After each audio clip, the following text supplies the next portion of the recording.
Hello everyone, welcome back to another episode of Let's Play Pokemon OmegaRuby. I'm your host, ThePikaWu. In the last episode, we took on the Moss Deep City Gym and their, leader, of course, which was actually leaders in the form of Tate and Liza.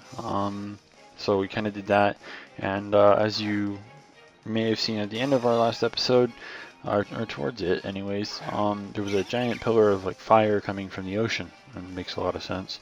And it kind of symbolized that there was, trouble brewing in the or I think it's like the seafloor cavern or something like that. So Steven kind of asked us to go and check it out and gave us the HM for dive. So we're going to be going ahead and working towards doing that today. Of course, there's going to be a lot of trainers along the way. That's kind of, I think, what makes the sea routes long in this game. If you plan on battling all the trainers, it will be kind of lengthy. But outside of that, it's really not that long. So just kind of retouching on that the fact that people think that the sea routes are long, even though they're probably a lot shorter in this game than they were in the originals. But whatever. Anyways, moving on. For anyone who doesn't already kind of know, I'm going to remind everyone that the hidden ability Unova starters have started to kind of come over here to the west. Superior obviously began a day or two ago. I think it was yesterday for America, as well as I think maybe the day before that for Europe. So the code for that in all caps is Pokemon 497. So if you want to get that, be sure to do so. The others will start shortly after, with Reckless Emboar starting on January 29th, and then February 5th for the Samurott. So be sure to check them out and make sure you get them ASAP. They will all end, you won't be able to get them after November 30th, so you have more than enough time to get them. You really don't have any excuse not to get them. So another thing that was also kind of updated for Serebii, the Pokken tournament. I'm sure that a lot of people remember this. It's a little fighting game that we were supposed to be getting, or at least Japan is. So I'm just going to read this off of Serebii directly, or if you feel like, just, whatever, and just go over there yourself, you can. But I'm going to read it off anyways. The monthly Famitsu featuring stream, or the feature, I guess it's like featured stream or something, has begun and is showing various details about Pokken tournament earlier than planned, which are to be added in this post as and when we get them, so keep checking back. And then they started doing a bunch of edits, so just kind of continuing on here. Suicune and Gardevoir have been confirmed as fighters in the game. Pikachu has also been confirmed as playable. Rather than using a fighting stick, the game uses a controller with a standard D-pad and a BAXY or YX button configuration. You can also support Pokemon to help, or you can also use support Pokemon to help you out in various matches. The field is in full 3D and allows for fighting and avoiding as you see fit. When you get close to a Pokemon, then it will tighten up. I don't know what they really mean by that, but okay.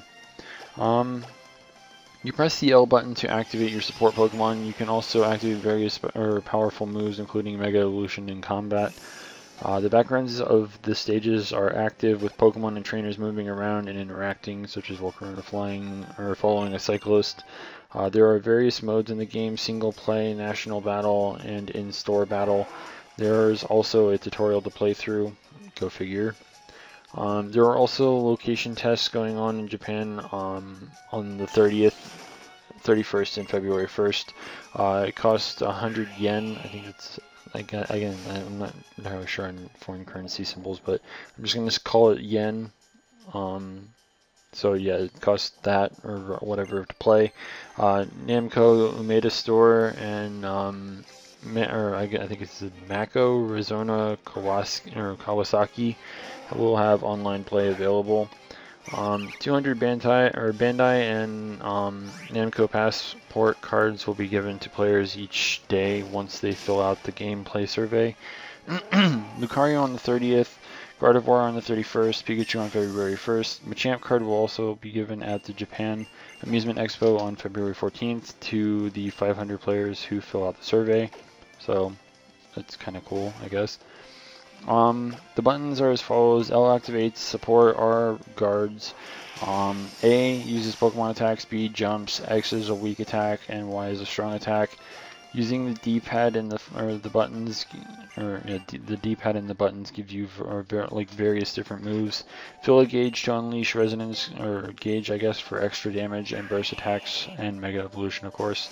And of course, as of everything that they've done, they've also updated their section in regards to like preliminary information that they've received.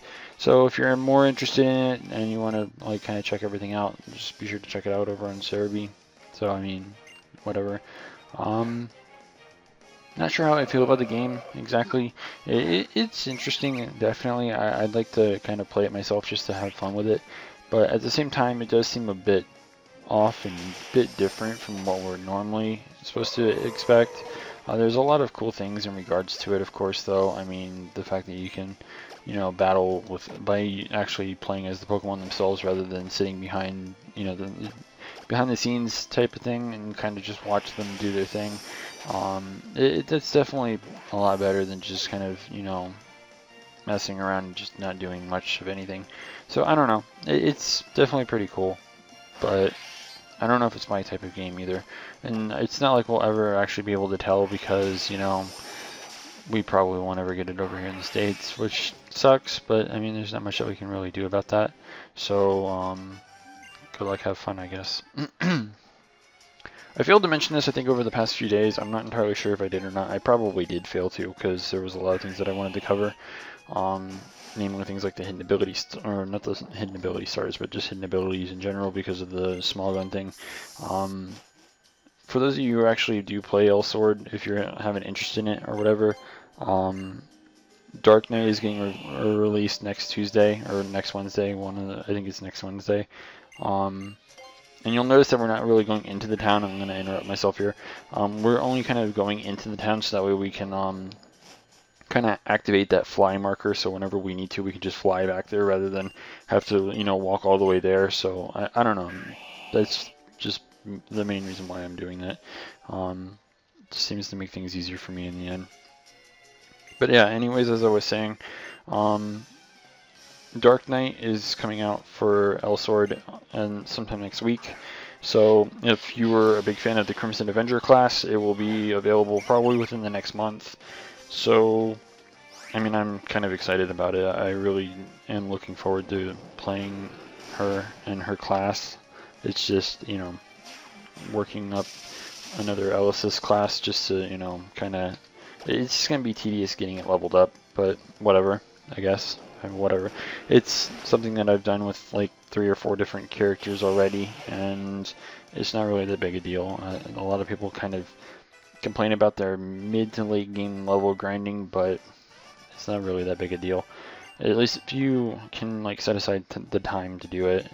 I mean, there's stamina during the week for a reason. It's to kind of prevent you from continuously playing it.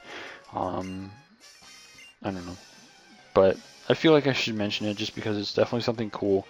I know that a lot of people probably have seen some of the Korean, you know, things that they've had for a while, i.e. When Osura was only there and we didn't have it yet, and, you know, stuff like that. There are things like that. Originally, Crimson Avenger was basically what I wanted to play when I got into the game back in September, and unfortunately, I didn't realize until it was too late that the character, or at least that class, was not out. And as a result, I had to kind of just play with what I had. And I ended up going with one of Ellis's other classes, which was Grandmaster. I even have a Blazing Heart now, but yeah, I mean, I had to kind of play with what I was given. And I mean, I finally get the intended class that I wanted way back in, you know, September. So all I know is it's just something that I feel like sharing with you in case you actually were interested in either playing the game, or maybe you've seen the character before and you're like, oh, this looks cool, and you want the chance to play it, and now you're gonna get the chance. So that's part of the reason why I'm bringing it to the table, so to speak. But yeah, I don't know. I've been kind of struggling with Elsword a lot lately. I still have, for anyone who doesn't know, the game has a sort of profession system. There are 3 different professions you can get. You can either get Treasure Hunter, Alchemist, or Blacksmith. Treasure Hunter is by far the easiest one to level up, and as you level it up, you get a lot more rare items from chests and dungeons and stuff like that. So you can use it as a form of making money rather fast. So I mean, if you want to just do that and, you know, whatever and not care, then it's basically one of the best things for you to take. A lot of people take it just because of the materials that you can get that the other two professions actually need. Thing is, because of how easy it is to level this, the other two are actually incredibly difficult. Currently, as it stands, I've had a Yamaraja class as a blacksmith since the profession system basically came out, and she's currently sitting at, I think, level 3. I want to say she's sitting at level 3 for blacksmith. I think she's level 3, I'm not entirely sure. And for the longest time, my Aisha, my elemental master class, was an alchemist since, again, the profession system came out. And up until recently, she was level 1, going into level 2, because I had a bunch of magic stones, and that's one of the easiest ways to level her up. It's by doing the whole socketing thing for equipment. And I just recently got her to level 5, which I just absolutely felt the need to do, because, yeah, if you played the game, you kind of understand. But obviously, we're playing Pokemon, we're not playing Elsword at the moment. I've been so tempted to actually do videos for it. It's just that I've actually tried running Camtasia with it, and it is a bit laggy, so I'm not sure if it's just my graphics card or like what, but I'm sure that I probably won't be able to do that. I don't know, and that's just the thing, I guess. I don't even know how it would work for live streaming, and I really don't. Like, at the moment, I'm not really motivated to try. I mean, another thing in regards to that is it's kind of difficult because no one really watches Elsword outside of the actual, like, Elsword channel when they do things, or some of the big name people over on YouTube. I can't remember their names off the top of my head. One of them, I think, is like Hero, as in like H-I and then spaced in R-O. And then there's someone else, it's like he something Guan or something like that. Not trying to butcher names, I'm just saying something like that. You can find them in Hero's suggested box, I think, so if you really want to find them, you can. They do a lot of PvP stuff, so they're pretty popular. A lot of their Elsword videos actually have several thousand views, so they're pretty up there. So I don't know. Like, unless I'm someone like that, I'm not going to get very many views, so it's not very motivated to do it. Speaking of something else that I could do, though, I don't know how many people actually bothered to check my Facebook or my Twitter every once in a while, but I did get the shiny Cresselia that I mentioned in the last episode. I actually got it right after I finished doing commentary for the last episode. I was like, okay, well, the video's saving. See if I can't get this thing to be shiny, so that way I can start working on teams, so that way I can start working on doing Wi-Fi battles for you guys. And ironically enough, it showed up as a shiny not very long after I finished my recording. And I'm like, oh, okay, I guess I can start working on teams soon.